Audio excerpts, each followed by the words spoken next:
Hey, I'm Sonny, and I'm a major VR shill. When I'm not trying to convince more of my friends to get VR headsets to mess around in Pavlov, I'm looking for new VR games to try and explore one of the most unique and interactive mediums I've ever played. I'm always checking the new releases on Steam and the Quest store, but there's one section of the VR gaming scene that, whilst popular, might not get the full recognition it deserves. Because this video is unofficially sponsored by the Flatscreen to VR Discord. I've left a link to it in the description. No payment passed hands, and I'm not a big enough content creator to even be acknowledged, but I've been a member and a massive fan of this Discord since I found out about it. This is the go-to place to find the cutting edge of VR game modding, and it's full of passionate people doing this work for free. None of the mods I'm talking about today would be possible without their hard work and dedication. Some of them have optional patrons that you can support, but none of this costs money aside from owning the base game, and that is amazing. So without further ado, let's talk about 4 amazing flat screen to VR ports, starting with...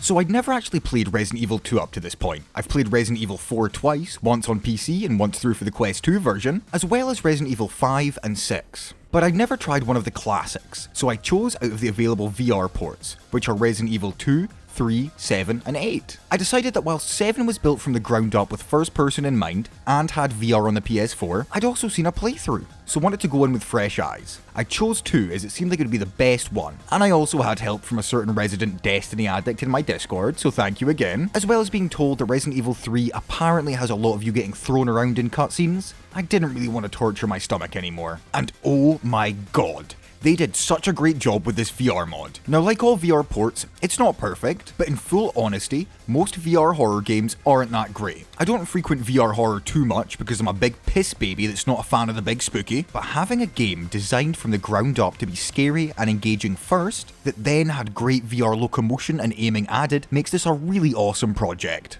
Install was once again drag and drop. Super easy, but there is a recommended mod that I do endorse that changes the locomotion to feel more in line with first person movement. As the game was originally third person, there's a slight inertia in the walking, meaning you don't come to a stop instantly, and can feel a bit jarring to take a couple of extra steps when walking. But install a mod loader, drag the mod into it, one click enable, and the game is ready to play and be terrified by. I'd assumed the controls would be slightly obtuse, since it came from a controller based game. But no, it all feels really easy to use after taking 10 or so seconds to get to grips with it. And I'm not sure if it's a limitation or an intentional thing, but having full body IK is actually really immersive once you tweak a couple of settings. Floating hands in some VR games can take you out of it, but having functional shoulders and legs that almost always match with what you're doing feels great to play. It's not perfect, sometimes the shoulders can protrude at weird angles. If you get knocked down in first person, your entire body can block your vision, but for the sake of raw immersion, it's really good. Cutscenes are part beautiful and part, oh no, I've been clipped into a wall or a floor, with a side of, they thought I wouldn't be able to see this model in flat screen, but in VR, I can move my head, which does cause some funny goofs. A character disappearing from one side of the car because you're not meant to be able to see them, or things floating where they should appear on the ground. But whilst funny, it wasn't enough to take me out of the experience, because the game also looks beautiful. Now, the prettiness of the game is more of a factor on Capcom's side of making a nice looking game, but the performance for the most part was really great. Some intensive scenes can cause frame drops, but for my system with medium-high graphics, it all looked and played really well. I've played a lot of VR ports, and you'll hear from me in this video that some of them don't run that well because of either a rough engine to work with, bad optimization on the developer's part, or a hard work environment for the VR porter to make it run efficiently. But I was shocked by how good all this looked and how smooth it felt to play. I mentioned that I'm not a fan of scary games. I tend to get a little bit meta in my head about how I'm just playing a game to make myself feel less scared, but holy crap, I was caught off guard so many times. This is a solid VR port, and unlike Metal Hellsinger, I could totally recommend it as someone's first time playing this game, because it was mine too. If you're interested in horror or want to replay a well-known classic, this mod is excellent.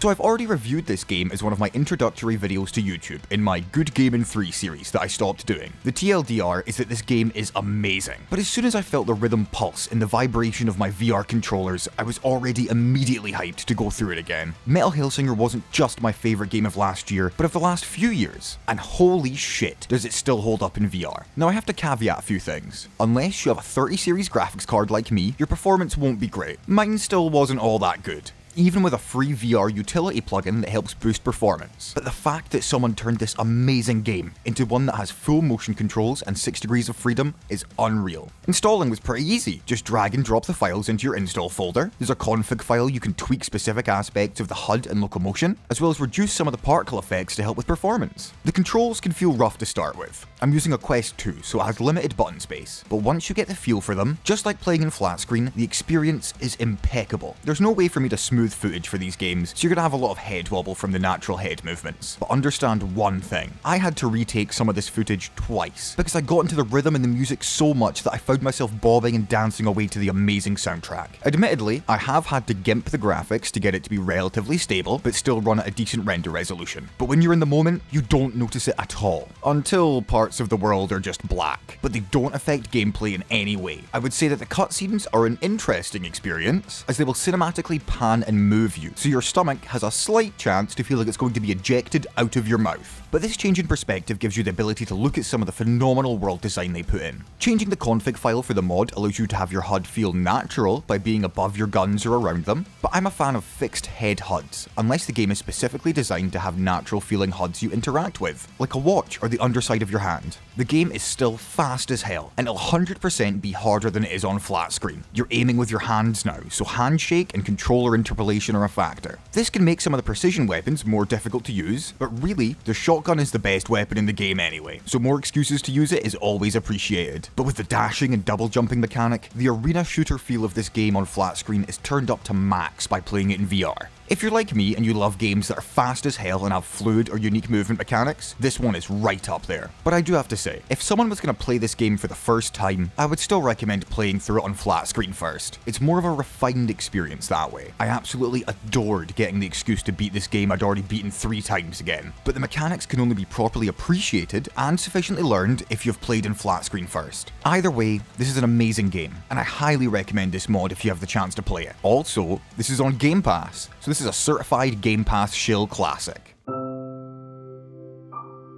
Minecraft. Everyone knows it and most people love it. Or even if you don't, you almost certainly played it a lot when you were younger. The global phenomenon that was apparently worth $2.4 billion to Microsoft does have an official VR version, but I can't lie, it's kinda shite. But Vivecraft? Ho ho ho! Here is the real deal. No features have been gimped or toned down for this version. Mining or chopping by swinging your arms? Yup, it's there. Dynamic lights when you hold a torch in your offhand? It's there and atmospheric as hell. Caves so dark that it could be a horror game.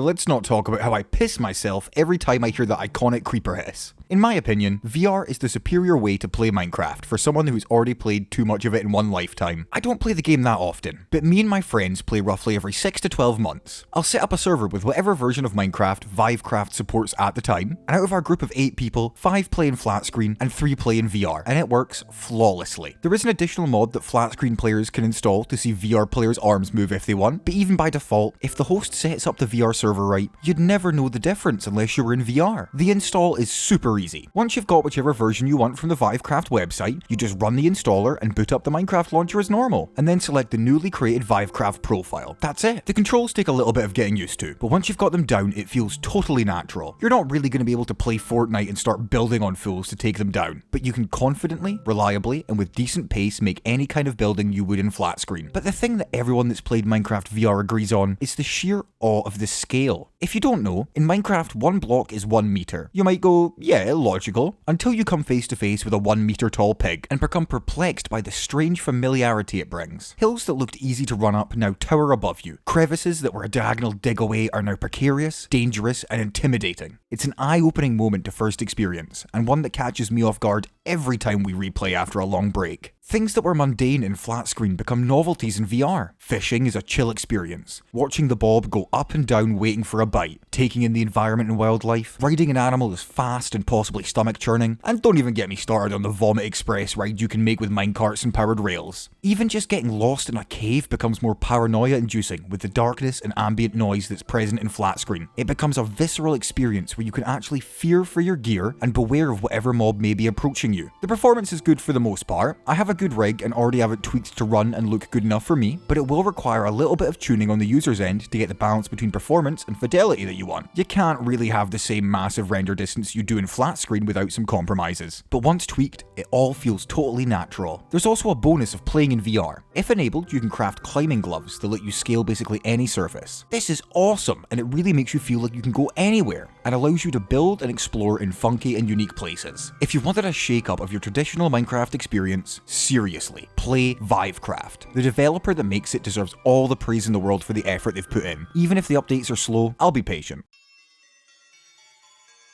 Risk of Rain 2 is a third-person roguelite that's fucking awesome. The VR mod makes it first-person, which makes it even more awesome. Oh, I've got to say more? Alright, well the transition from Risk of Rain 1 to 2 was a big perspective change, and about the same equivalent happens again with going into VR. Whilst you're only changing from third to first person, something about the detail in the environments, enemies and character animations is just a weirdly beautiful perspective change. The varied enemies feel more detailed, the wide open maps feel like they have so many more nooks and crannies, and the pretty abilities are able to be much more appreciated when you're in first person firing them off. The raw chaos that comes with a long run in flat screen is doubly chaotic and difficult when in first person. To be honest, if you're playing in a group in multiplayer, which you can do from the get-go without any additional changes by the way, you'll probably be the first to die. It's much harder to be sufficiently mobile and dodge everything while in first person, but that doesn't make it any less fun. To install, use a mod manager that if you mod other VR games like H3VR, you'll already have installed. Just select Risk of Rain 2, make a profile, and search for VR mod. Click install and it'll ready the dependencies for you as well. Simple as. The controls in this game are perfect. It's obvious the developer spent time making sure the bindings on Quest 2 feel great to use, and super efficient. Even being able to look at one side of your wrist to see money and lunar coins, the other side to see your items, and the other wrist to see difficulty and time played just feels so natural and well designed, you'd think it was a native port. Out of all the VR ports I've played, this one plays the smoothest, especially when you consider how well the ability layouts on the controls flow. I tried this mod a year or so ago, and it didn't run the best, but I also hadn't made some key upgrades that help with general VR performance. But I was shocked when I installed and ran it with high settings, and it ran flawlessly. I would recommend, even with a good rig, to turn down some of the settings so that your frames don't drop once you get to the third or fourth level when the real chaos begins. All of the classes are ported over excellently. Take Loader for example, my favourite character because of the grappling hook, suddenly becomes tenfold as fun since it's a motherfucking grappling hook in VR, where I can choose to give myself motion sickness because I can't and won't slow down for anything. Attaching myself to a giant boss many times larger than me, spinning around and swinging my arms feels truly amazing. But other characters are just as fun. Artificer with their alternate ability that lets you knock yourself up into the air more frequently, lets me live my Destiny 2 Warlock fantasy in VR. Bandit feels amazing to play, and whilst harder, hitting revolver shots for all ability cooldowns to be reset is cathartic, and just pure dopamine activation. Railgunner lets you live out the cyber sniper fantasy, blasting enemies into pure dust.